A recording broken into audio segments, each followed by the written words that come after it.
Sandeep Narwal organic farm Khedi Naru Karnal Haryana से। साथियों, छुट्टी का आज आखिरी दिन है, 15 जनवरी 2025 है और इन छुट्टियों में मैंने पूरा इंजॉय करा। इन छुट्टियों को कम से कम अच्छा उनसे कुछ बहुत सीखा, कुछ अपने अपने जो मेरे को पता था वो बताया। और मेरे पास ज़्यादातर किसान ऐसे साथी आते हैं जो गवर्नमेंट जॉब में हैं, आगे इन फ्यूचर का उनका प्लान है बागवानी का। और मैं साथियों फिर एक बार ये किसान साथियों को मैसेज देना चाहता हूँ। मेरे को एक बात से बड़ा गुस्सा आता है। कोई भी किसान साथी यहाँ आता है तो वो एक बात कहता है, मेरे पड़ोसी ने लगा रखे जी नींबू, मेरे रिश्तेदार ने लगा रखे, 10 लाख के बेच दिए। साथियों 10 लाख कहना बहुत आसान है, 10 लाख की कैलकुलेशन करके देखो, 350 क्विंटल नींबू होता है। अगर 30 रुपए किलो की एवरेज लगाएं और किसान को कोई भी कैलकुलेशन है, कोई नर्सरी वाला करे या मैं बताऊं तो एवरेज 30 रुपए किलो की करके चलते हैं।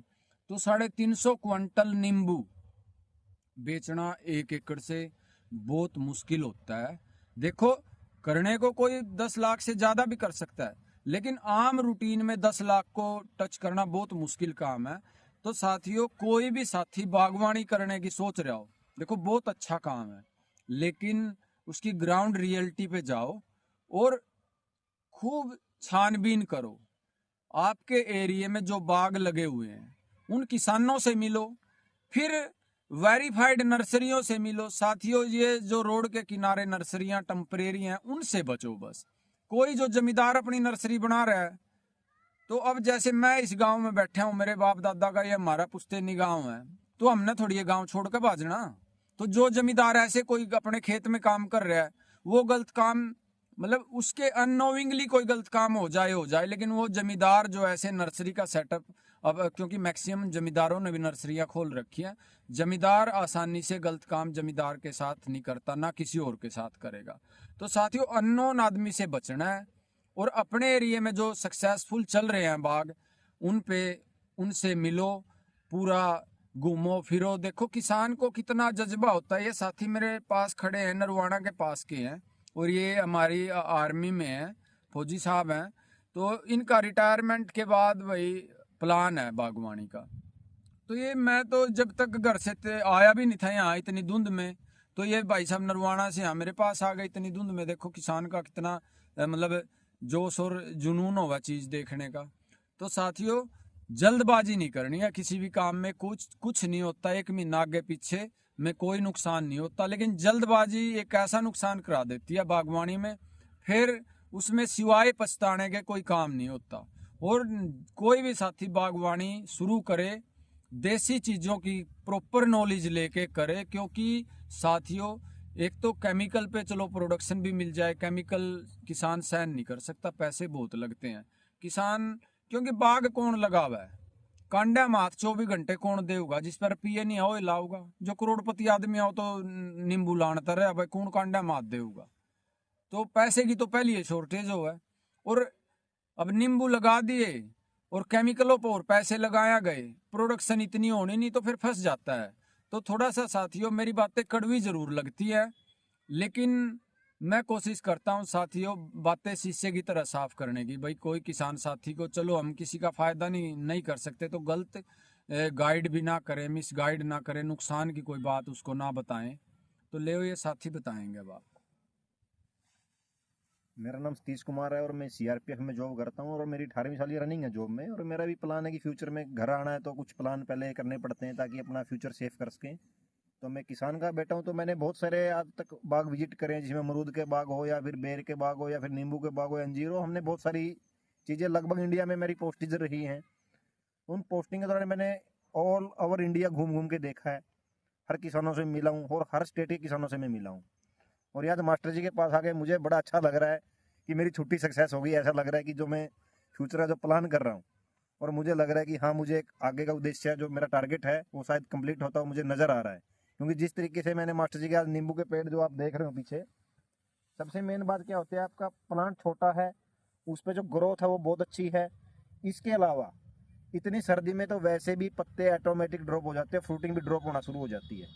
इन पे नए जो पत्ते आ रहे हैं, इस सर्दी के अंदर भी नए लिप्स इन पे आ रही हैं और कोई बीमारी नहीं है। और प्लांट पूरा ग्रोथ कर रहा है, और जिनका साइज है जी वो प्रॉपर पीला होने के बाद भी वो बड़ा हो रहा है। ये नहीं कि पीला तो यहाँ पक गया है तो रुक जाएगा साइज, वो भी नहीं रुक रहा है। तो ये चीज़ें हमने देखी हैं कि फ्यूचर में अगर हम कुछ करना चाहें, क्योंकि कोई भी आदमी जॉब छोड़ता है तो पहले फ्यूचर में कुछ एक्स्ट्रा कमाएगा तभी वो छोड़ पाएगा, क्योंकि हम उस लेवल पे आ जाते हैं कि यहाँ भी अपना रेगुलर चल रहा है, तो हर आदमी जीवन में तरक्की करना चाहता है।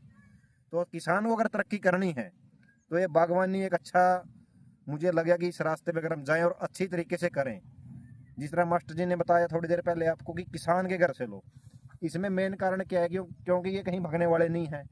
कोई भी चीज़ ये आपको गलत नहीं देंगे, और गलत गाइडेंस ही सबसे बेकार रास्ते पे आपको ले जाएगी। आपकी गाइडलाइन सही है, प्रॉपर आप काम कर रहे हो, तो आप ऑटोमेटिक सही रास्ते पे जाओगे, क्योंकि खेती भी डिसिप्लिन मांगती है। आप इसको प्रॉपर देखोगे ना, तभी जाके आप इसको कर पाओगे। ये नहीं है कि आज एक दिन हमने बाग तो संभाल लिया, लगा दिया, इसको छोड़ दिया, पानी चल रहा है, जो काम है बोला 1 साल बाद अपना फ्रूट ले लेंगे, तो वो तो सक्सेस नहीं हो सकती। इसको प्रॉपर केयर करना पड़ेगा, इसको सबसे बच्चे की तरह देखना पड़ता है जी, बिल्कुल केयरिंग करनी पड़ेगी। आप मैं आपको इनको बताता हूँ साथियों, जैसे मैं अपने प्लांट की बच्चों की तरह केयर करता हूँ, तो जैसे मेरे चैनल से ही और एएसपी गुलाब सिंह जी हैं, रोहतक में पोस्टेड हैं, तो उनके सदर थाना रोहतक में एक नींबू का प्लांट खड़ा है, और एएसपी साहब का प्लांट को बहुत केयर का, और मतलब नेचर के बहुत नज़दीक रहने वाले आदमी, ईमानदार आदमी, और बहुत अच्छे। देखो, जो आदमी नेचर के नज़दीक है उसका वैसे भी नेचर बहुत अच्छा मिलता है। तो मैं उस बात की कह रहा भाई, प्लांट की केयर की। हम अपने बाग में तो चलो कर रहे हैं, वो एक सिंगल प्लांट के लिए मेरे को रोहतक बुलाया वहाँ पे, भाई आजा, हमारा प्लांट बीमार है, इसको देख के जा। तो मैं वहाँ जाके आया, उसका जो भी कैंकर से था ट्रीटमेंट, कटिंग वटिंग करा के उसको करके आया।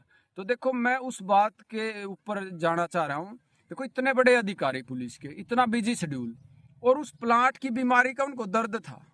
उस प्लांट को देखते कई बार मेरे को वीडियो कॉल के माध्यम से दिखाया, भाई ये प्लांट देखना, ये देखना, बच जाएगा।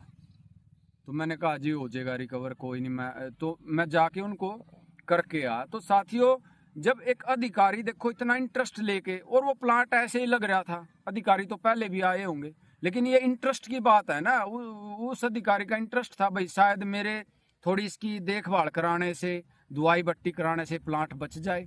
तो साथियों, बागवानी प्रॉपर केयर मांगती है, बाग लगाओ, प्रॉपर ध्यान करना है, तो जब 100% सक्सेस होता है।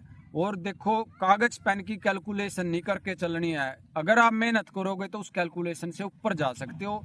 ये पौधे जितना आप इनको दोगे, जो इनकी सेवा करोगे, खाद पानी दोगे, उसका हजारों गुना आपको लौटा के देंगे।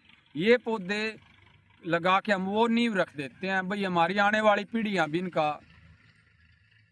इनसे पैदावार लेगी और पैसे कमाएगी, अगर हम ठीक प्रकार से प्लानिंग करके बागवानी लगा देते हैं। धन्यवाद साहब।